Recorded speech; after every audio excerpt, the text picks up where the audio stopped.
Y estamos conectándonos en nuestra transmisión, en nuestra cuenta IGEA Barinas. Le damos la bienvenida a los que se están conectando por allí y les invitamos igualmente a buscar Isaías capítulo 6. Y usted me va a seguir en una lectura silenciosa desde el versículo 1 hasta el 5. Isaías capítulo 6, versículos 1 al 5. Y en esta mañana nosotros vamos a escudriñar en esta visión que el profeta Isaías está teniendo de lo que Dios quiere que nosotros veamos de Él. La iglesia del Señor hoy quiere que nosotros aprendamos de Dios. La iglesia tiene que aprender quién es su Señor, su naturaleza. ¿Por qué? Porque nosotros debemos imitar esa naturaleza. Porque usted y yo ahora tenemos una naturaleza divina, una naturaleza que procede de lo alto. Y aunque en nuestra carne no podemos ser completamente perfectos desde el punto de vista de la divinidad de Dios, sí podemos imitar parte de sus cualidades. Es más, somos llamados a eso.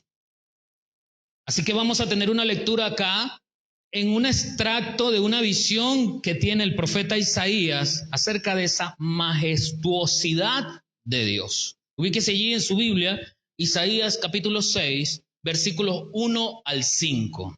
Amén. Dice así la palabra del Señor: en el año en que murió el rey Uzías, vi yo al Señor sentado sobre un trono alto y sublime, y sus faldas llenaban el templo. Por encima de él había serafines, cada uno tenía 6 alas, con 2 cubrían sus rostros, con 2 cubrían sus pies, y con 2 volaban.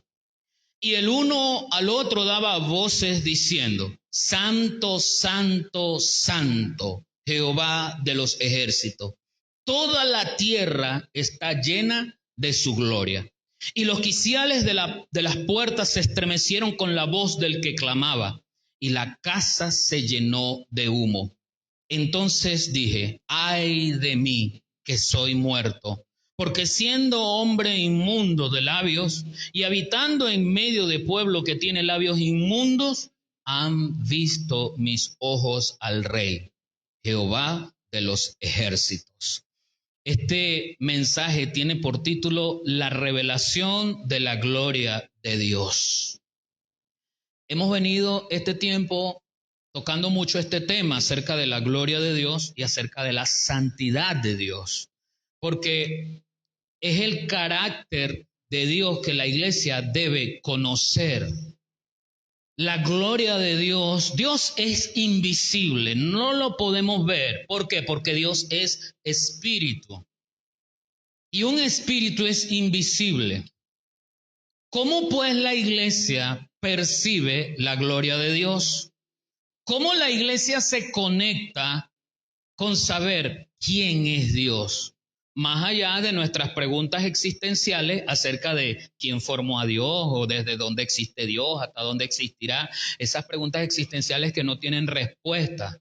No solamente porque no las sabemos, sino porque Dios no tiene existencia desde un principio. Él siempre ha existido, nunca tuvo un inicio y nunca tendrá final. Pero dentro de todo eso, nosotros debemos conocer el carácter de Dios, porque estamos llamados a ser como Dios. Así que Dios envió a su Hijo como imagen de Él para que la iglesia conozca a su Hijo. Pero en este caso, el profeta Isaías experimentó lo que fue ver la gloria de Dios en su absoluta santidad. Pero al mismo tiempo, el hecho de poder experimentar viendo la gloria de Dios, eso le hizo darse cuenta al mismo profeta cuán pecador es él. Fíjense, 2 cosas que salieron de una misma experiencia: ver cuán santo es Dios y darse cuenta en medio de esa santidad que ¿qué tanto de pecado tengo yo? Son dos cosas que el profeta Isaías experimentó a la luz de esa experiencia reveladora de la gloria de Dios. Así que estos 5 textos nos van a llevar a nosotros a estar conscientes, como el profeta Isaías, de que lo importante de nuestro encuentro con Dios es que se revelan 3 cosas para nosotros. Porque si nos acercamos a Dios, hermano, es porque necesitamos algo.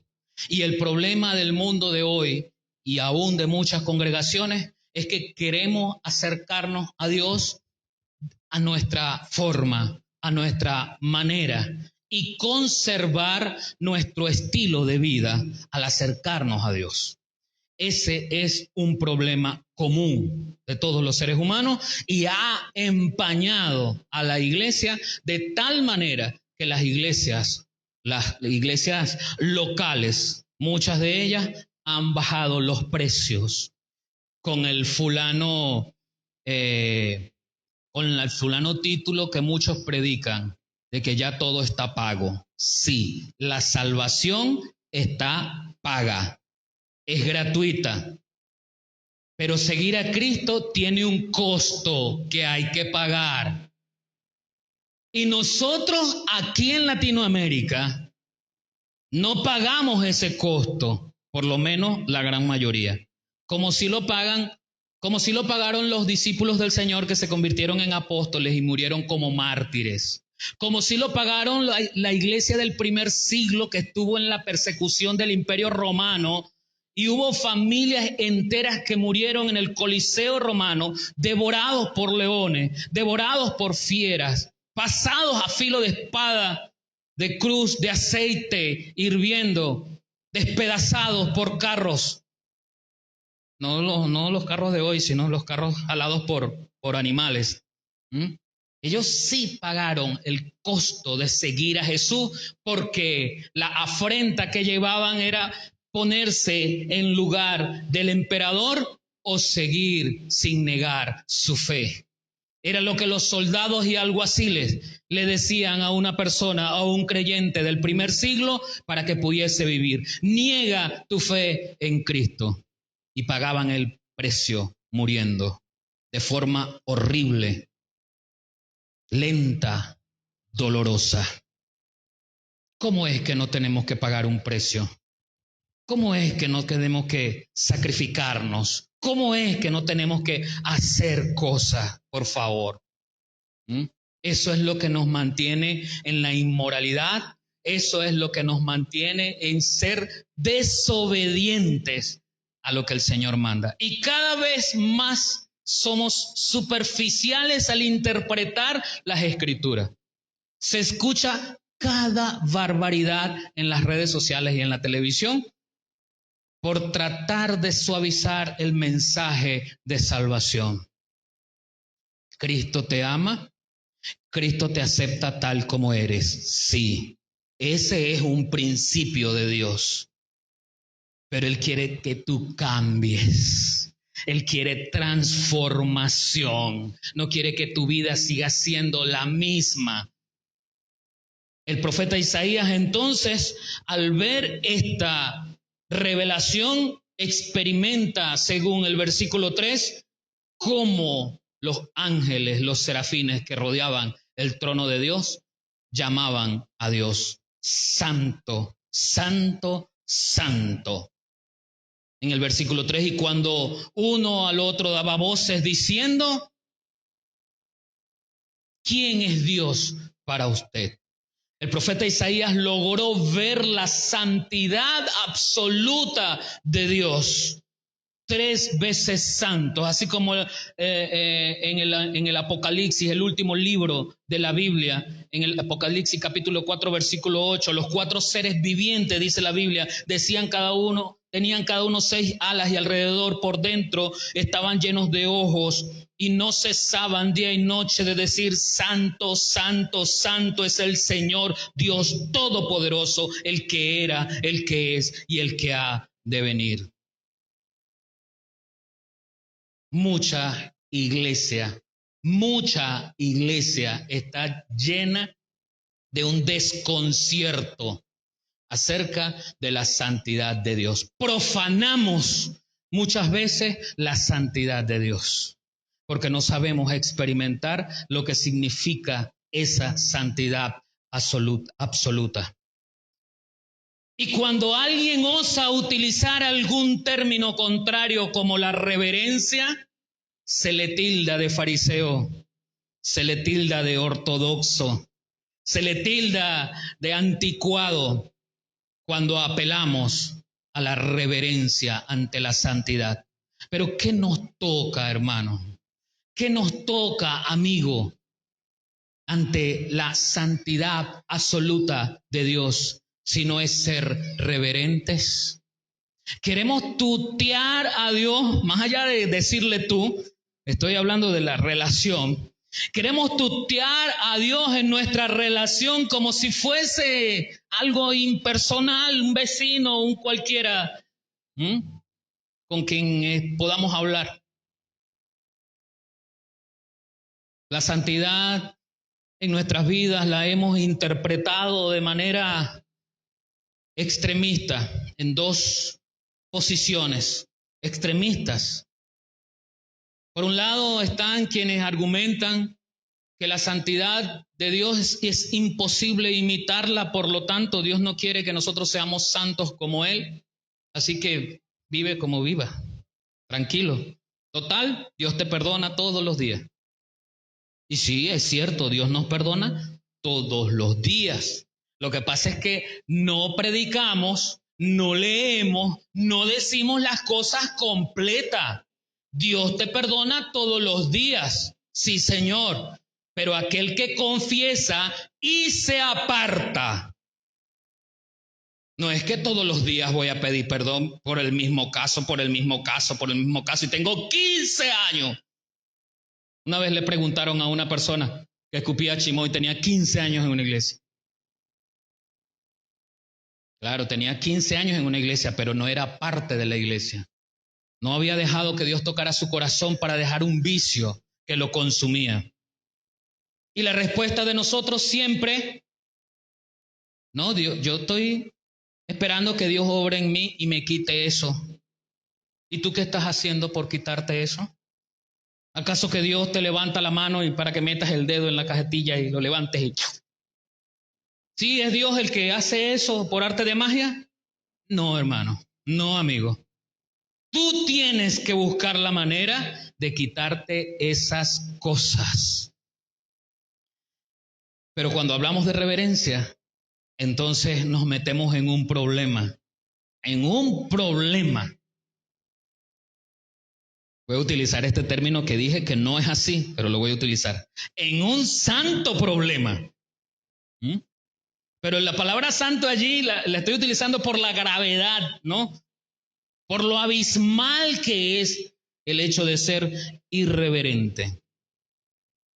Dios es santo, en su naturaleza no hay ni la más leve existencia o rastro de maldad. Nada de eso usted podrá hallar en medio de la santidad de Dios. Él es impecablemente santo. Él es intachable, aunque muchas veces tratamos de decir barbaridades tales como ¿por qué Dios permitió eso? Dios sí es malo. ¿Por qué permite que los niños mueran? ¿Por qué permite que las personas mueran de hambre? ¿Por qué permitió esa inundación? Cuestionamientos que utilizamos para refutar la santidad de Dios. Dios es inflexiblemente santo. Dios no puede mentir. Si hay algo que Dios no puede hacer, es mentir. Dios no puede mentir. Dios no toma decisiones equivocadas. Pero saber el porqué de las decisiones siempre nos ha interesado, más que saber qué vamos a hacer en medio de esa decisión. Ese cuestionamiento llevó a Jonás a no obedecer al Señor cuando el Señor lo llama y le dice: Jonás, levántate y ve a Nínive y predica. Cuestionar la causa de esa decisión de Dios en mandarlo a predicar fue lo que llevó a Jonás a apartarse, a medio obedecer, porque cuando Dios le dice levántate, se levantó, pero no fue en la dirección que Dios le dijo ve y haz. Y cuando usted lee los siguientes capítulos en el libro de Jonás, se dará cuenta que Jonás argumenta la decisión de Dios. Yo sabía que tú los ibas a perdonar y me dije, ¿para qué les voy a predicar si tú de todas maneras los vas a perdonar? No te corresponde cuestionar la decisión de Dios porque Él es santo. Te corresponde obedecer. Más nada. La santidad de Dios se manifiesta por su gloria y dice la palabra que la gloria llena toda la tierra. Isaías 57:15 dice: porque así dijo el alto y sublime, el que habita en la eternidad y cuyo nombre es el Santo. Yo habito en la altura y la santidad y con el quebranto y humilde de espíritu, para hacer vivir el espíritu de los humildes y para vivificar el corazón de los quebrantados. Vuelve Isaías a recibir palabra de Dios sobre su santidad y sobre su gloria, que abarca toda la tierra. Y en toda la tierra hay gente desventurada, hay personas desventuradas. En toda la tierra hay personas con corazones rotos, quebrantados. ¿Por qué Dios permite que hayan corazones rotos? ¿Por qué Dios permite? Es nuestro argumento para desafiar la santidad absoluta de Dios. Por un lado, hermanos, tratamos de conocer lo que Dios quiere de nosotros, pero por otro lado nos cuesta obedecer los mandamientos del Señor. Y ojo, voy a repetirle algo que en otras ocasiones yo le he dicho. En el sacerdocio universal del creyente, del cual nos habla el apóstol Pedro en su primera carta, todos tenemos el mismo acceso delante de Dios. El hecho de que yo sea pastor no quiere decir que yo soy más importante y tengo un pase de entrada VIP delante de Dios y voy a llegar por la cola, digo por el frente y no por la cola que se está haciendo. No, a Dios no le tenemos que hacer cola. Con Dios no hay pases VIP porque todos tenemos entrada gratuita delante de su presencia. El hecho de que yo sea pastor y la palabra le dice en Hebreos que usted se sujete a sus pastores, no quiere decir que usted me va a hacer caso a mí. Yo aquí no soy papá de nadie. Tengo una sola hija, se llama Joan Neimi. Esa es la que me tiene que hacer caso. De resto, más nadie me tiene que hacer caso, hermano. He tratado y seguiré tratando de no meterme en su vida. Señor, cásese con quien usted se quiera casar. Con María, con Petra, con Juan, con Pancho. Yo lo que le tengo que enseñar es que segunda de Corintios dice: no os unáis en yugos desigual con los incrédulos. Eso es lo que usted tiene que estar pendiente. Lo que el pastor enseña. No me voy a meter en que María no le conviene. Le voy a enseñar es que la palabra dice que busque las cualidades de María a ver si María es la que le conviene o no. O Pedro, o Pablo, o Sancho. Jamás le voy a decir a usted, trabaje allá o trabaje acá. Señor, lo que le puedo decir es qué dice la palabra acerca de su vida. ¿Va a salir del país? Yo no le voy a decir no se vaya. Yo le voy a decir consultó con Dios. Yo le voy a decir la palabra dice esto, esto y esto. Así, simple, llano. Pero nos cuesta, porque cuando vemos a un hombre decirnos algo, creemos que nos está tratando de dominar la vida. Creemos que está tratando de ser metiche. Creemos que está tratando de gobernar sobre mí y me rebelo. Porque para eso sí tengo potencia por dentro, para rebelarme. Y justificamos nuestras acciones.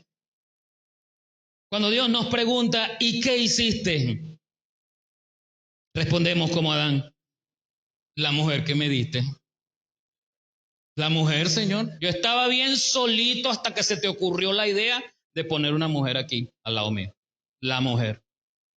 Y cuando la mujer confronta, Dios confronta a la mujer, entonces la mujer dice, es la serpiente, Señor. La serpiente, yo no sabía que los animales hablaban y como me habló la serpiente. ¿Y qué le queda a la serpiente? Nada. Porque los seres humanos somos los que se nos metió el hecho de autojustificar nuestras acciones. Y al fin y al cabo no lograremos autojustificar, porque nuestra justicia es como trapo menstruo, dice una versión. Como trapo de inmundicia, dice la Reina Valera, pero hay otras versiones que dicen como trapo de menstruo. Es decir, de la mujer cuando tiene su ciclo de menstruación. Eso es peor que un coleto. Por eso uno siempre tiene que escudriñar la palabra. Y yo recuerdo hace 20, 25 años atrás, predicando de este mismo texto de Isaías, que nuestra justicia es como trapo de inmundicia, y colocaba el ejemplo. Es como si usted agarrara un coleto, hermano, y el coleto, usted, esa agua negra, ese coleto, así es nuestra justicia. Y me quedé corto con ese ejemplo. Lo entendí hace unos años atrás, leyendo otra versión. Perdóname, Señor, me quedé corto al hablar de nuestra propia justicia como un coleto, por favor. El coleto lo lavó y lo volvió a usar. El trapo de menstruación que se ponía la mujer con su ciclo lo lava y lo vuelve a usar, aunque a veces de repente se pretendía, no, pero así es nuestra propia justicia delante de Dios. Y no consideramos el hecho de debatir la santidad de Dios, sino que queremos cuestionar sus decisiones santas sobre nuestra vida. No conocemos a Cristo ni queremos conocer a Cristo, porque Cristo es la gloria de Dios, es la imagen de Dios. Quizás, como dice el profeta Isaías cuando recibe la visión en el capítulo 57, versículo 15, porque así dijo el alto y sublime, el que habita en la eternidad. Usted y yo no tenemos acceso a la eternidad. Y dice, cuyo nombre es el santo, yo habito en la altura y la santidad, más allá de nosotros. Quizás eso no podamos experimentarlo, tal vez como lo experimentó Isaías al verlo en una visión. Pero qué tremendo es que usted y yo sí podemos experimentar lo que dijo el apóstol en Hebreos capítulo 1, versículo 1 al 3. Dios, habiendo hablado de muchas veces y de muchas maneras en otro tiempo a los padres por los profetas, en estos postreros días nos ha hablado por el Hijo, a quien constituyó heredero de todo y por quien asimismo hizo el universo, el cual, siendo el resplandor de su gloria y la imagen misma de su sustancia, y quien sustenta todas las cosas con la palabra de su poder, habiendo efectuado la purificación de nuestros pecados por medio de sí mismo, se sentó a la diestra de la majestad en las alturas. Conocer a Cristo es conocer a Dios, porque Cristo es la imagen de Dios. Cristo es la gloria de Dios. ¿Cuánto conocemos de Cristo entonces? El apóstol Pablo vuelve a escribir a los colosenses en el capítulo 1, versículos 15 al 17, y le dice, Cristo es la misma imagen del Dios invisible. Esto lo dice la traducción Nueva Biblia Viva. Y existe desde antes que Dios comenzara la creación. Cristo mismo es el creador de cuanto existe en los cielos y en la tierra, de lo visible y de lo invisible, y de todos los seres que tienen poder, autoridad y dominio. Todo fue creado por medio de Él y para Él. Cristo ya existía antes de todas las cosas y por su poder todas subsisten. Conocer a Cristo es conocer a Dios. Conocer a Cristo es conocer la santidad de Dios, esa santidad absoluta que la iglesia, el renacido, el convertido en la palabra, a través de la palabra, como creyente, como seguidor de Jesús, debe imitar. Sed santos, porque yo soy santo, dijo el Señor. Se lo dijo el Señor a su pueblo, se lo dijo el apóstol Pedro a la iglesia. Sed santos, porque yo soy santo. No me gusta esta palabra, no me gusta. Es mucho que hacer y ya yo tengo bastante que hacer. Tratar de ir contra la corriente es un esfuerzo demasiado grande y ya yo estoy bastante comprometido. Puede ser el pensamiento de muchos. El problema no es el mundo, hermano. El problema no es el mundo, porque nosotros sabemos cómo es el mundo. En el mundo están las personas que no creen en Dios a través de Cristo. Así que usted sabe en el mundo el pecado que hay en el mundo. El problema es los que queriendo ser santos no son santos, pero ni lavan ni prestan la batea. El apóstol Pablo habla acerca de los creyentes pecadores. Perdón, no recuerdo si es el apóstol Pablo o el apóstol Juan, que dice, no estoy hablando de los pecadores del mundo, estoy hablando de los pecadores que continuamente pecan en la iglesia. Y dice, con los tales no juntéis. Aquel que teniendo apariencia de piedad quiere llamarse cristiano, evangélico, seguidor de Jesús, lo que sea, pero que realmente su vida no ha sido transformada por la gracia de Jesucristo. Realmente su vida no anda en santidad, pero tratamos de justificar por qué no ando en santidad. Y ese es el otro extremo. ¿Sabe qué? Cuando le decía al principio los dos extremos de la santidad, cómo interpretamos la santidad, el otro extremo en la interpretación de la santidad es que cuando conocemos del pecado lo usamos como una arma para autojustificarnos y condenar al resto. No, yo no soy como el mundo, yo no soy homicida, yo no soy adúltero. Yo no soy como el de allá, el que anda en fornicación. Yo no bebo, yo no fumo, yo no bailo pegado. Pero la lengua la tengo larguísima. El chisme carcome allí de adentro y sale y se vomita veneno. Pero como ese no se ve y no atenta contra nadie, eso me hace calificarme a mí mismo como santo delante de aquel borracho. Entonces el borracho merece el infierno por ser borracho, pero mi chisme no es motivo, ¿no? Y ciertamente, hermano, ciertamente le digo algo. Así como el borracho tiene la oportunidad de aceptar a Cristo, dejar su borrachera y seguir una nueva vida, usted y yo estamos a tiempo de pedir perdón por ser chismoso, cambiar y dejar eso atrás. Eso es santidad.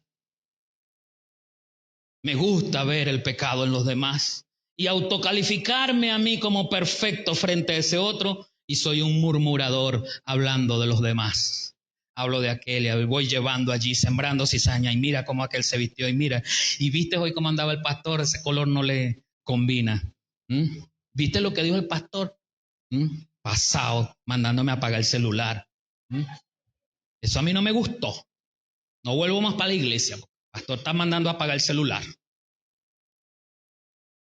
Pero el borracho sí merece ser condenado, y mi murmuración es menos grande, menos llamativa, no es tan colorida como el homicida. Y el apóstol Juan dice, con los tales ni os juntéis.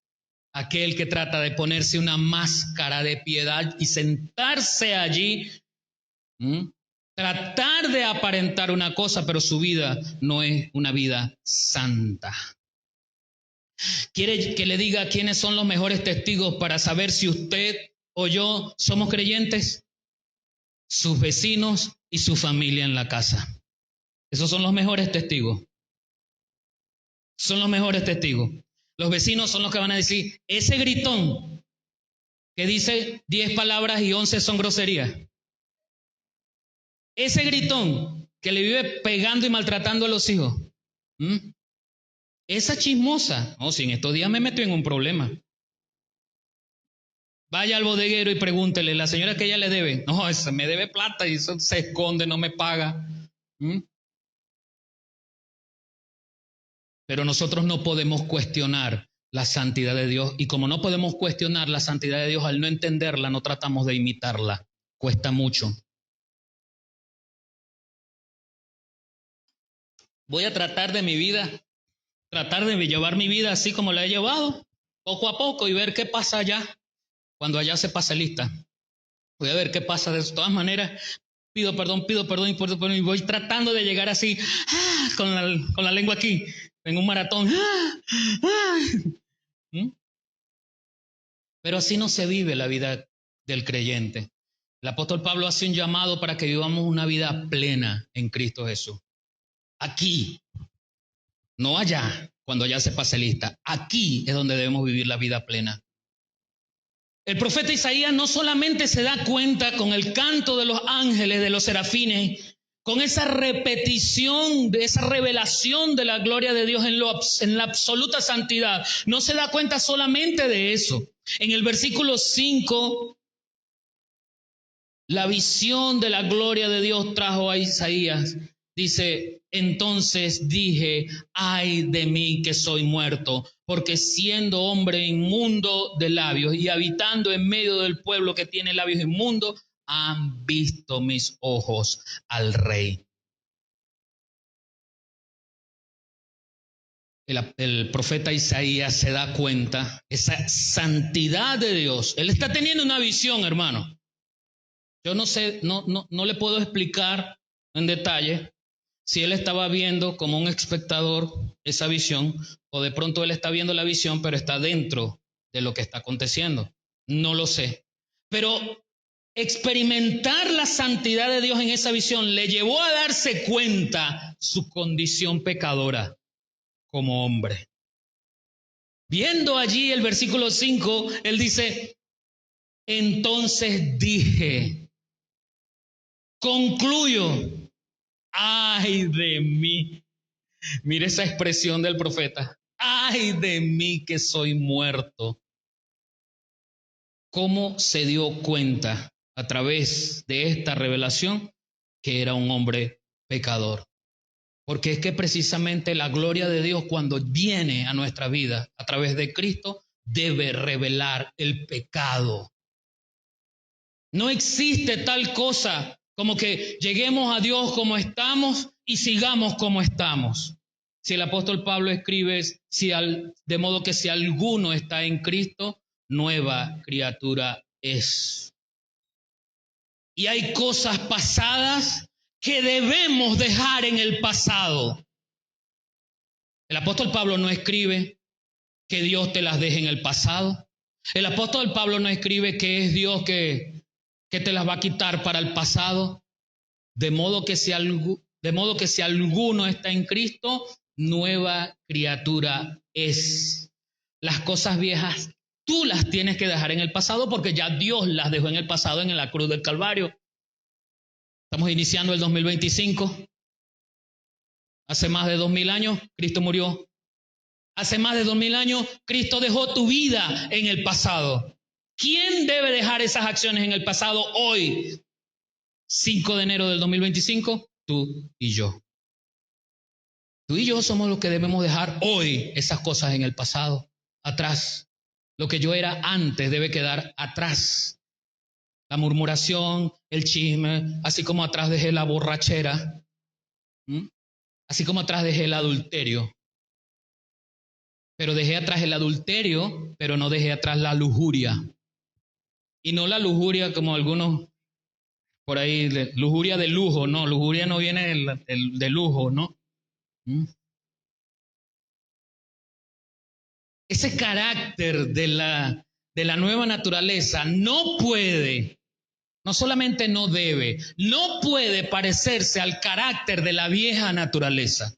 Por lo tanto, como ese carácter no se puede parecer al de la vieja naturaleza, yo no puedo argumentar y decir, no es que a mí me criaron así y yo soy así. Porque a usted lo criaron así. Bueno, voy a hablar de mí. A mí me criaron así hace 47 años atrás. ¿Y no se supone que las cosas viejas pasaron? Entonces mi carácter de hace 47 años atrás debe quedar atrás. ¿Cómo debe ser mi carácter hoy? Mi carácter debe ser un carácter santo. Santo. ¿Quién me lo revela? La gloria de Dios. Mientras tanto, me doy cuenta como Isaías, soy hombre pecador. ¿Y qué voy a hacer? ¿Solamente quedarme allí? Soy hombre pecador, soy hombre pecador, soy hombre pecador. No, hermano, no, hermana, no, amigo. Tienes que buscar la manera de hacer algo. Tienes que buscar la manera de dejar las cosas viejas que son peso a nosotros, que nos cargan, que nos impiden correr la carrera que Cristo puso por delante de nosotros para correrla con Él. Tenemos que despojarnos de todo peso que nos asedia y mirar al Señor. El apóstol Pablo escribe a los romanos, porque hermano, nos tenemos que dar cuenta, en medio de esa visión de la santidad de Dios, cómo se revela el pecado del hombre, cómo se revela mi pecado. Y nos tenemos que dar cuenta, como el apóstol Pablo escribe a los romanos en el capítulo 8, versículos 7 y 8. Pues la naturaleza pecaminosa es enemiga de Dios siempre. Nunca obedeció las leyes de Dios y jamás lo hará. Por eso, los que todavía viven bajo el dominio de la naturaleza pecaminosa nunca pueden agradar a Dios. Diga conmigo, nunca pueden. Si yo me dejo dominar por una naturaleza pecaminosa, de la ira, de la contienda, no solamente de la borrachera, porque quizás yo no pueda acusar a nadie aquí de borracho, digo yo. Digo yo, ¿no? Y digo yo porque yo lo veo aquí. Y aquí, hermano, solamente hace falta que usted se le coloque la aureola aquí arriba. Yo me la puedo imaginar, pero solamente se le hace falta que usted se le coloque la aureola. Mire, tiene una cara de santico usted, ahí donde está sentado, bien bonita, usted se ve bien bonito allí. Ojalá y nos vayamos así para la casa. Ojalá y nos vayamos así para la escuela, para el trabajo, para el liceo. Ojalá y nos vayamos así en el carro, cuando andamos tocándole corneta a todo el mundo ahí para que se quite, porque yo voy primero que todo. A los motorizados de la iglesia. Ojalá y se vayan así montados en su moto. Respetando las señales de tránsito, respetando a los demás conductores, respetando las vías, la contravía, la flecha, los semáforos. Ojalá la ama de casa se lo lleve y cocinando allí, cocine para todos y le dé comida a todos los que llegan con alegría y limpie y lave, sin quejas, sin estar diciendo que ella siempre es la esclava de la casa, que siempre lavando y nunca le hacen nada, que no sé qué más. Pues la naturaleza pecaminosa es enemiga de Dios. Y es enemiga siempre, dice el apóstol. Nunca obedeció las leyes de Dios y jamás lo va a hacer. Por eso todavía, los que todavía están bajo el dominio de la naturaleza pecaminosa nunca podrán agradar a Dios. Por mucho que cante, os perfeccione y afirme. Por mucho que cante santo, santo. Por muy bonito que usted cante, que venga aquí, que diga versículo, jamás podrá agradar a Dios. Si su naturaleza pecaminosa es la que todavía sale a flote, por supuesto. El apóstol Juan en la primera carta, capítulo 1, versículos 5 y 6 dice, este es el mensaje que hemos oído de Jesucristo y lo estamos anunciando a ustedes. Dios es luz y no hay oscuridad en él. Si decimos, escúcheme bien, si decimos, como normalmente decimos, si decimos que estamos bien con Dios, yo no he vuelto más a la iglesia, pero mi relación con Dios está bien. Qué hipócrita soy. ¡Hipócrita! Y cuando hay un predicador que sale por los medios argumentando lo mismo y dándome permiso, más hipócrita me vuelvo.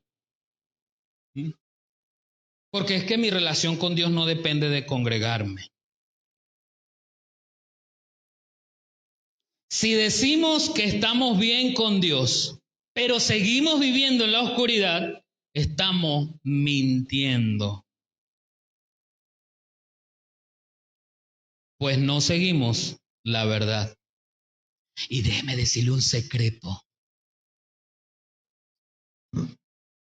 Los mentirosos no heredarán el reino de los cielos.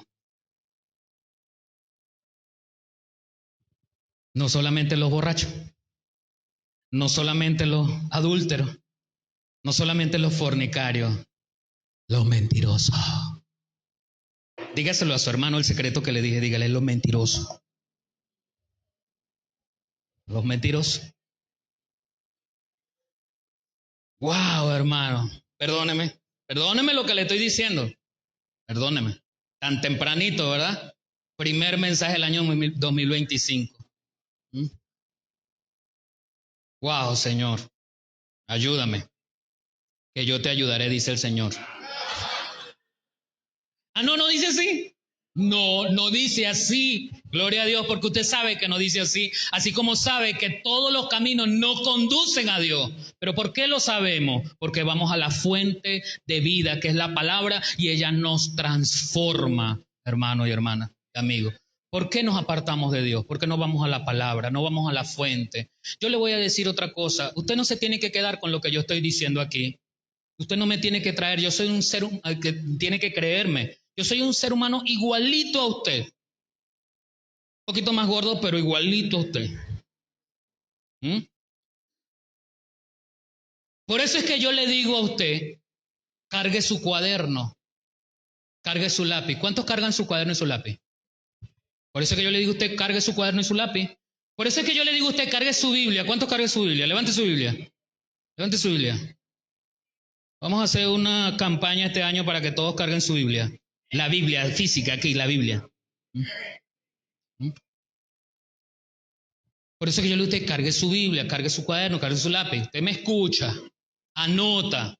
Cuando llegue a su casa, después de comer, esta tarde o mañana, usted abre tiempo, no busque el tiempo después que le queda, abre tiempo y repasa los versículos que el pastor le dio. Vuelve, anotó algunos principios. El pastor trató de señalar 3 cosas, vamos por la segunda. Aquí y allá, compara, busca una concordancia. A ver si lo que el pastor está diciendo va a razón de lo que la palabra está enseñando. Usted no me tiene que creer a mí. Así como no le tiene que creer a cualquiera que agarra un teléfono y dice cualquier barbaridad. Yo no le puedo decir solamente a usted que no le crea a ese, usted tampoco me tiene que creer a mí. Pero nos da flojera estudiar la Biblia. Ya con la cálculo 1, matemáticas, ya con bioquímica, ya con derecho penal, ya con todas esas cosas tengo. Ya con está pensando que el arranque no me está prendiendo y mañana tengo que llegar, ya con eso tengo. ¿Ves? Ya con está pensando que no tengo trabajo para mañana, ya con eso tengo. No tengo tiempo de escudriñar la palabra. No tengo tiempo. ¿Seguimos? No, usted me dice si seguimos. Porque si me dice que no seguimos, pues seguimos de todas maneras. Le decía entonces que en la revelación de la gloria de Dios, el profeta Isaías tiene la experiencia, en primer lugar, de habérsele revelado la santidad absoluta de Dios. Conocer a Dios, conocer de su santidad, es imitarle también de la forma como Dios quiere. En segundo lugar, al darse cuenta de la santidad de Dios, entonces se le revela a Isaías cuán pecador es.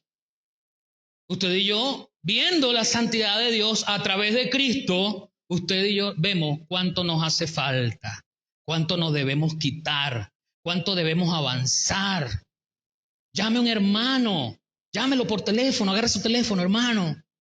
Y en lugar de decirle y quejarse porque el servicio estuvo muy largo y el pastor no terminaba a tiempo, vamos a orar. ¿Te parece? Vamos a orar a las 3. Ponemos de acuerdo. No puedo ir a tu casa. En vez de gastar datos o de Wi-Fi o de celular en TikTok y en Instagram, vamos a hacer una videollamada y vamos a orar en una videollamada. Vamos a escudriñar la palabra.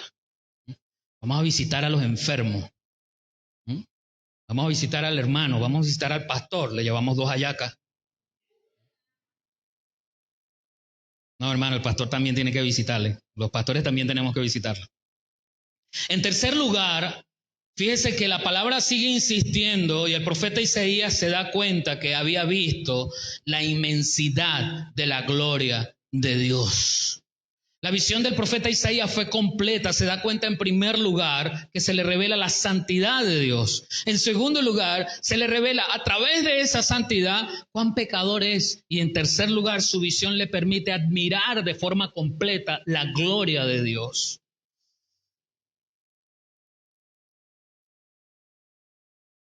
En el Evangelio de Juan, capítulo 3, versículo 3, en una conversación que tiene Jesús con Nicodemo, recordemos que Nicodemo es un maestro de la ley, estudioso de las Escrituras del Antiguo Testamento, miembro del Sanedrín, el más alto tribunal de los judíos de esa época. Pero a pesar de toda esa investidura, a pesar de toda esa realidad del currículum vitae de Nicodemo, Nicodemo acude a Jesús, que algunos le tenían como maestro porque ya él venía enseñando y él quería saber más de lo que Jesús estaba enseñando. Y estamos hablando de un hombre que era un erudito, un doctor de la ley, y quería saber más y escuchar más a Jesús.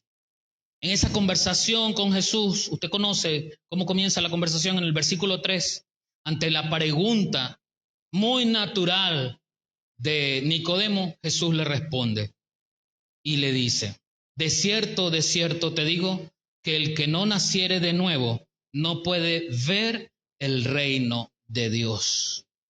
Hermano, para que tú y yo podamos experimentar la gloria de Dios, el primer paso es nacer de nuevo.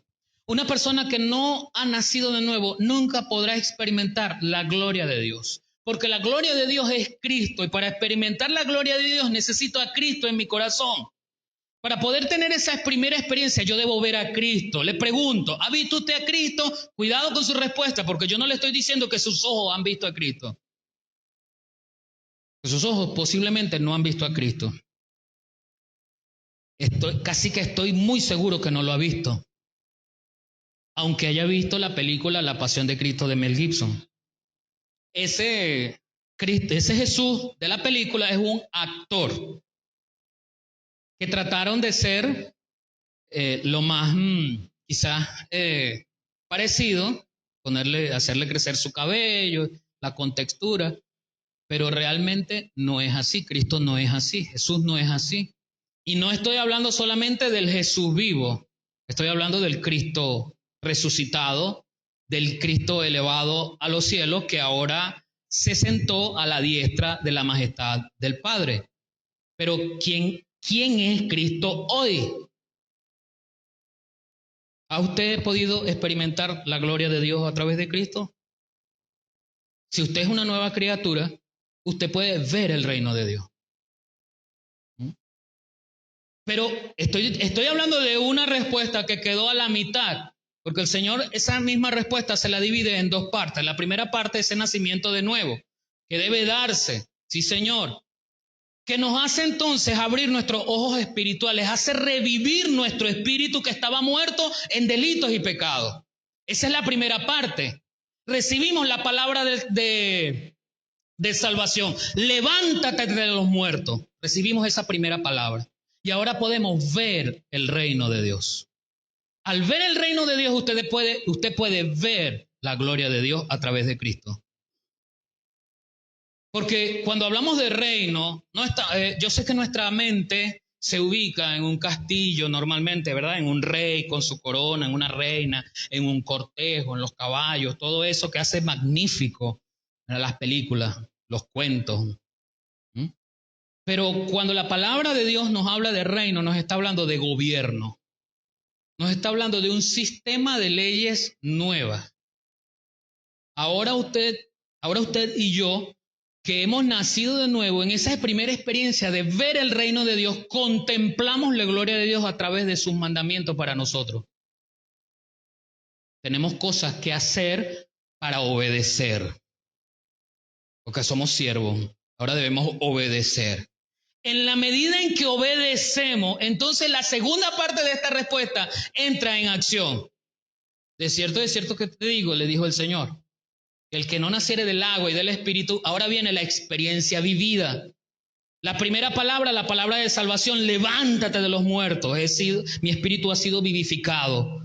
Mi espíritu resucita y puede contemplar el reino, contemplo las leyes. Pero cuando me involucro en las leyes, me involucro en Dios para obedecerle como Él quiere, entonces tengo la segunda experiencia. Nacer de nuevo para el Señor, enseñándole, era quitarse esa vieja naturaleza. Y como se lo está diciendo a un maestro de la ley, le está diciendo, olvídate de eso. Olvídate de las costumbres, olvídate de las tradiciones de hombres, olvídate de las formas y atiende a lo que Dios quiere nuevo en ti. Ya Jesús le había dicho a sus discípulos cómo. Ya Jesús le había dicho a los discípulos, oíste que fue dicho por Moisés, no matarás. Y está bien, eso dice la ley. Pero ¿qué dice el Señor? Para nacer de nuevo entonces necesitas transformar tu mente. Para nacer del agua y del Espíritu necesitas conocer la palabra y entender que aquel que ya desde su pensamiento aborrece a su hermano se convierte en un homicida, pero no lo ha matado físicamente, pero en su mente sí. ¿Se da cuenta lo que es vivir la nueva experiencia, lo que es experimentar la gloria de Dios a través de sus mandamientos? A través de Cristo, porque en Cristo conocemos los mandamientos del Señor. No soy yo, no es mi plena voluntad, no es mi interpretación de las Escrituras. Nuevamente le estoy diciendo, grabe, busque, anote. Y cuando llegue a su casa, en la calma que el tiempo le puede dar, usted vuelve a repasar lo que estoy diciendo. Y me dirá el otro domingo, o me llame, me puede decir, pastor, usted está loco. Ahí no dice eso de lo que usted está enseñando. Claro que sí. Llámeme. Que nosotros podamos experimentar la gloria de Dios, hermano, nos asegura entonces que nuestra mirada está en lo eterno. Nuestra mirada trasciende más allá de lo que terrenalmente nuestros ojos físicos, nuestro sentido físico puede ver y experimentar. Nosotros vamos más allá. En Hebreos capítulo 12, voy a leer los 3 primeros versículos, pero lo voy a leer en la versión PDT. Palabra de Dios para todos, pero vaya usted a su Biblia.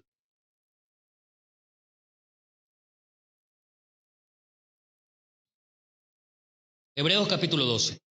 Fijémonos entonces que nos rodean muchísimas personas que demostraron su fe. Corramos sin fallar la carrera que tenemos por delante.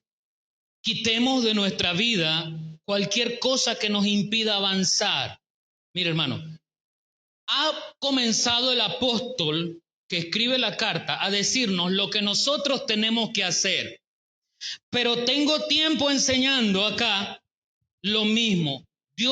A Dios lo vemos como una fuente que tiene una varita mágica.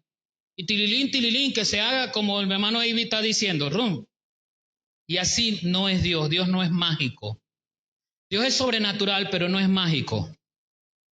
Dios no es místico. O sea, hablo de lo místico, de lo que significa la magia, ¿no? Dios no es místico. Dios no obra así. ¿Cómo obra Dios? Fijémonos, dice el apóstol. O sea, yo tengo que ponerla, mira. Yo tengo que. Dice, corramos. O aquí dice que Dios va a venir a correr por mí. Corramos, dice el versículo 1. Continúa diciendo al siguiente, quitemos de nuestra vida. ¿Quién tiene que quitarse la vieja vestidura? ¿Quién tiene que quitarse los viejos pensamientos? ¿Quién tiene que quitarse de encima lo que le pesa? Dios le da la fuerza, Dios le señala, pero el que tiene que accionar para quitarse, para correr, para fijarse es usted y soy yo. ¿Mm? Quitemos de nuestra vida cualquier cosa que nos impida avanzar, especialmente el pecado que nos hace caer tan fácilmente. Mire, hermano, hay veces que caemos en pecado y sabemos que estamos recorriendo la senda que nos lleva al pecado. Yo siempre le he dicho que no por hacer tamaños y colores ni grados de importancia, pero yo siempre le he dicho que a veces hay pecados que cometemos, hay errores que cometemos que son instantáneos, que tenemos que hacer caso, ¿verdad? Y tenemos que estar pendientes, sí, porque la palabra dice estad firme, la palabra dice velad y orad, por eso nos manda velar y orar, ¿ves? Una mala respuesta que le damos a alguien en un momento determinado sucedió sin querer. No me justifico y no lo justifico porque la palabra para eso me está diciendo velad, para que tu lengua se sujete, para que mi lengua, mi carácter se sujete. Los esposos, sobre todo, que tienen una relación más continua que nosotros que nos vemos aquí algunos días a la semana, los esposos tienen que estar velando, ¿m? Para tratarse bien, para amarse más, para decirse más palabras de cariño que las palabras de desprecio. Yo sabía que tú ibas a ser así. ¿Te pareces a tu mamá? Yo sabía que no te ibas a acordar, porque tú nunca te acuerdas.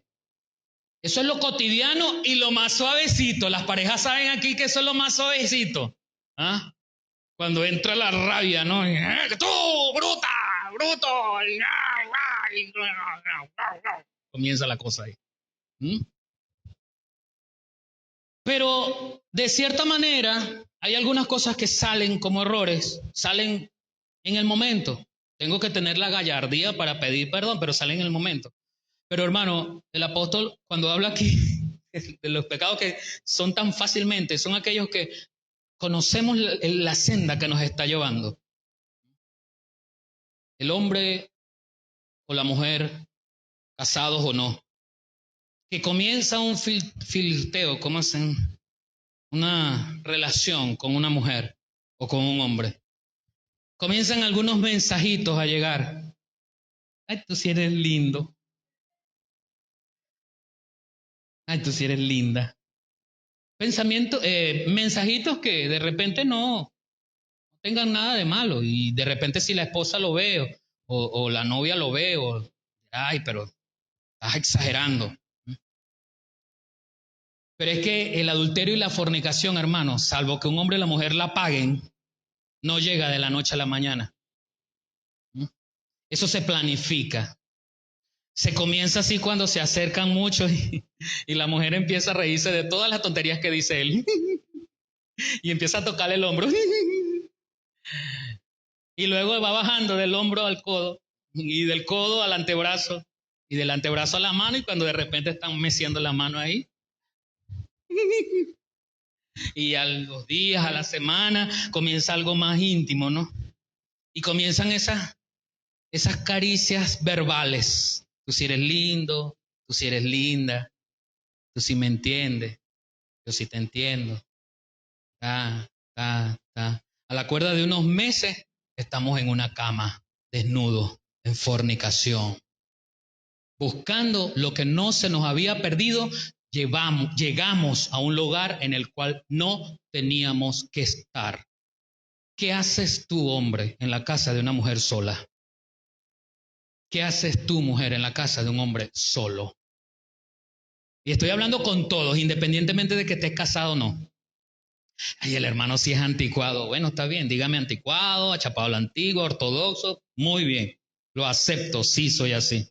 Entiéndeme, soy de la generación Z, creo. 1977. El milenio pasado, el siglo pasado. Pero esas cosas no caducan, hermano. Por eso tenemos el libertinaje que hoy tenemos. Por eso la humanidad es tan hipócrita que defiende la vida de un perro pero quiere matar a un niño de 4 meses de gestación. Eso es hipocresía. Hipocresía es defender lo indefendible en la ideología de género. Yo soy ¿cómo se llama eso? En el lenguaje inclusivo, todes, ellas, tonterías para justificar lo injustificable. Yo soy hombre, como lo dice la biología, hombre. Las mujeres son mujeres, como lo dice la biología, mujeres, y punto. Los hombres no paren, las mujeres paren. Y listo. Pero como el hombre no quiso ponerse a cuenta con Dios, dice el apóstol Pablo en Romanos, Dios los entregó a una mente reprobada. Y ahí da una lista de lo que es esa mente reprobada. Romanos 1, 16 en adelante, 17 en adelante. Allí está la realidad de lo que es la humanidad. Fijemos nuestra mirada, versículo 2 de Hebreos 12, fijemos nuestra mirada en Jesús, en quien la fe empieza y termina. En vez del gozo que podía haber tenido, sufrió la muerte en la cruz y aceptó la humillación como si no fuera nada. Después se sentó a la derecha del trono de Dios. Si alguna vez se sienten desfallecidos y agobiados, piensen en Jesús, quien soportó pacientemente el maltrato de parte de los pecadores. Vemos a Jesús, vemos la gloria de Dios. Vemos a Jesús, vemos y experimentamos la gloria de Dios. Experimentar la gloria de Dios es ser como Jesús fue. Es ser como Cristo quiere que seamos. No se trata de lo sensitivo. Yo respeto y me da mucho gusto cuando hay personas que dicen, se me pararon los pelos. Sí, está bien, pero no se trata solo de lo sensitivo. Se te pararon los pelos, pero eres obediente. Jesús dijo, haz esto, ¿lo estás haciendo? Muy bien que se te pararon los pelos, pero eres obediente. No basta con que se nos paren los pelos. No basta. No es suficiente para poder experimentar la gloria de Dios. Para experimentar la gloria de Dios debo obedecer, y cuando obedezco entonces soy santo. Ve el ciclo. Santidad, evidencia del pecado, gloria de Dios. Y la gloria de Dios me hace vivir en santidad. Y vivo en ese ciclo. Y eso fue lo que vivió el profeta Isaías. No sé cuántos siglos antes de Cristo.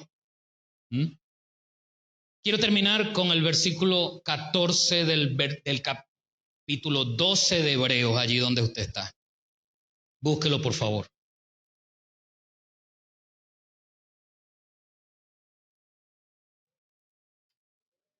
Allí mismo donde usted está, Hebreos 12, pero ruede un poquito hacia el versículo 14.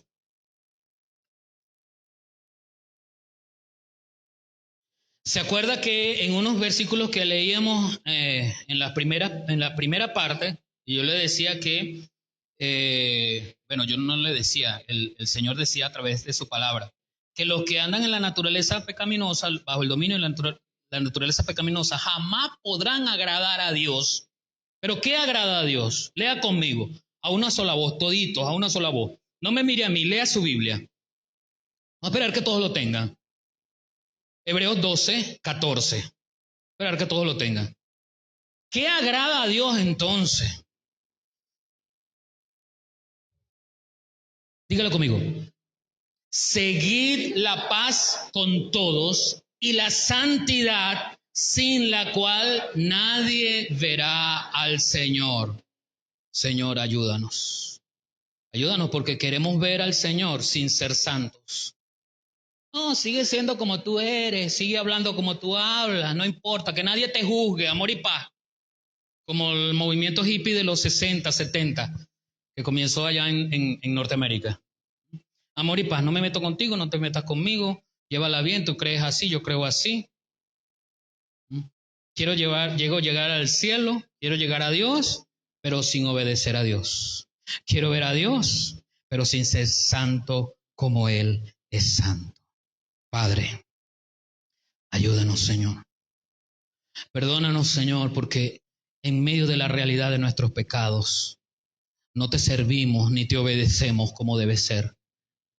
Ayúdanos, Señor, a buscarte más y más, a ir en intimidad contigo, conocer que tú eres santo para que se revele mi pecado y buscar la santidad sin la cual no te puedo agradar ni te puedo ver. Si en esta mañana aquí hay alguien que quiera entregar su vida al Señor, comenzar una nueva etapa, comenzar una nueva forma de relacionarse con Dios, yo te invito a que pases aquí si quieres hacerlo.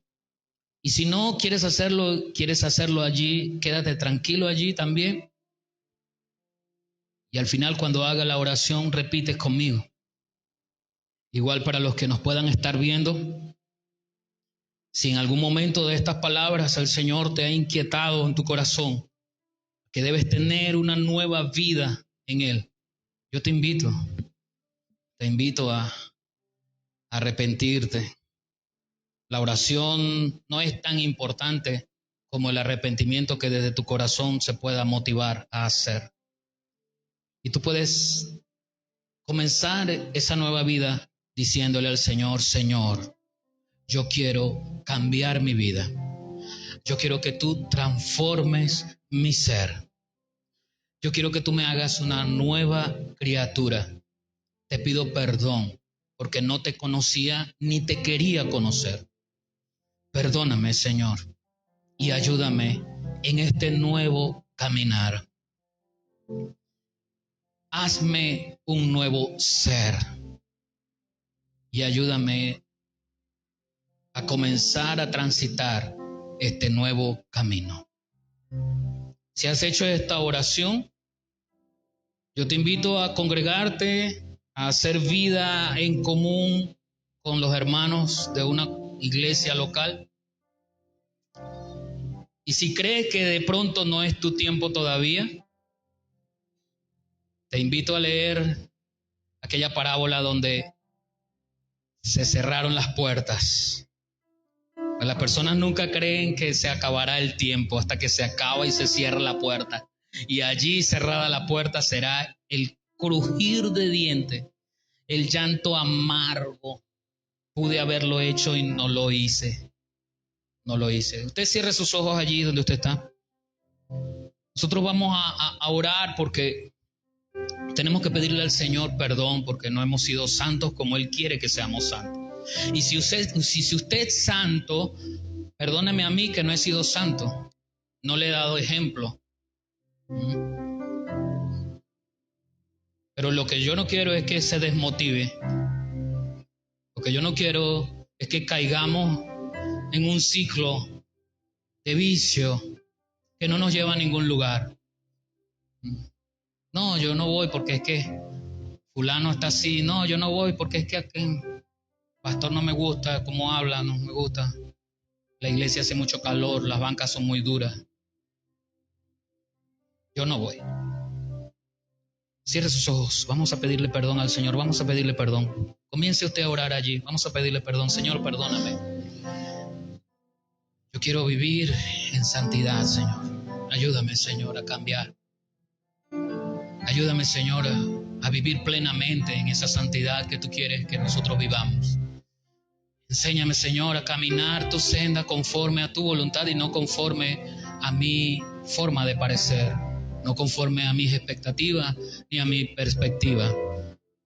Ayúdame a acudir a tu palabra, a la fuente de vida que es tu palabra. Y ayúdame a ser transformado conforme a la evidencia que aparece allí en tu palabra, en las Escrituras. Ayúdame a serte fiel, Señor. Yo quiero serte fiel. Te amo, Señor. Te amo. Gracias, Señor. Gracias. En el nombre de Jesús. Amén y amén. Dios les guarde, amados. Les amo en Cristo. El Señor sea en cada uno de ustedes. Ponga el Señor siempre en nuestras vidas.